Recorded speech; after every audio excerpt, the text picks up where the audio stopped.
person, or anyone at all, to run a business, much less start one, if they have to figure out which of these million commandments apply to them. And I think the best way, again, to unleash the economy is start pulling back the level of regulation we have right now. We saw it in occupational licensing, and we're never going to be able to pay off our debt if we keep growing at under 2% a year. So there's a lot of options for how to reform regulations, but I think there's three things we mostly need to do. One is stop the bleeding. So right now, just like entitlements, regulations just go up every year. They're effectively on autopilot. And right now, Congress could vote down a regulation if they really wanted to. But we all know Congress doesn't do anything, so I think we should flip the incentives. For costly regulations, ones that cost over $100 million a year, why don't we make Congress explicitly approve that regulation before it goes on? After all, Congress is our legislative branch. They're the ones who are supposed to be making laws for us.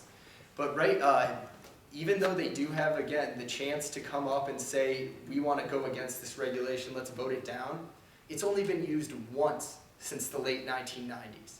Every other regulation has just been able to go on the books. But there is an act right now, the REINS Act, that's sponsored in the Senate by Rand Paul, that would do just that. So that would take care of kind of stopping the bleeding. Let's stop just adding more and more costly regulations. The second thing we need to do is looking back and pairing off some of the really stupid, outdated regulations that we have that are no longer applicable to a 21st century economy. And there is one act called the Red Tape Act. And what it would do is look at regulations that exist right now, and it would want every new one you proposed. So let's say the EPA wants to set out another rule on waterways. It would have to find another rule of equal value that it would have to get rid of before it could pass a new rule. So it's kind of one in, one out. Unfortunately, this act hasn't gotten any Democratic co-sponsors, which is kind of odd because Canada and the UK have similar laws that they put in, and those laws were championed by their liberal parties because they realized that regulations place a burden on people who are least able to pay for them. And the last thing we need to do is also create a bigger, a more public process of regulation. Because right now, we see, you're supposed to, let's see, I'm trying to think of how to describe this. So most regulations you would assume would do at least a cost-benefit analysis. That if regulators are going to be putting out these commandments, they're at least going to look at the cost. Well, unfortunately, last year there were only 13 cost-benefit analyses completed, even though there were over 3,000 regulations. So we need some sort of system where we can make sure that if government's going to be putting additional layers of bureaucracy on us, that these are actually paying for themselves. So the main things we need to do are review the regulations that already exist and stop the problem from getting worse.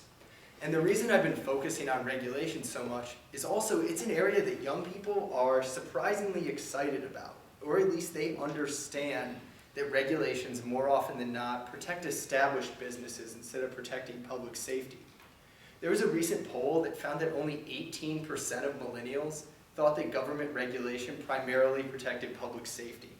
And I call this the Ubertarian effect, where millennials become libertarians when it comes to Uber. Because when you have a regulation that's so close to home as between you and your Uber, all of a sudden you become very anti-regulation. Whereas if there's something about energy or finance, where it's so many steps away from you, it's hard to realize the cost. But millennials have, again, come to the realization, maybe they haven't done that on taxes yet, and for some reason they still accept entitlement programs that place all these costs on, but they really hate being told what to do. I mean, I'm sure anyone who has a millennial of their own knows that they hate being told what to do. So we do need greater political engagement among young people because right now we're going up against seniors in the AARP, and seniors take voting as a job. But young people, they've been viewed kind of as politically expendable. Again, they've constantly sacrificed our needs and our desires in order to satisfy those who are better at playing the political process, whether that's established businesses or our grandparents.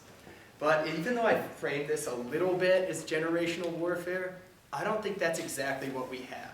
I think it's that older Americans have been sold a false bill. They were never told how much these programs were going to cost young people. They were always told, no, these are paid for. These are earned entitlements. And I haven't found a single grandparent who wants their grandkid to be worse off than they are. So I don't think it's an intentional war.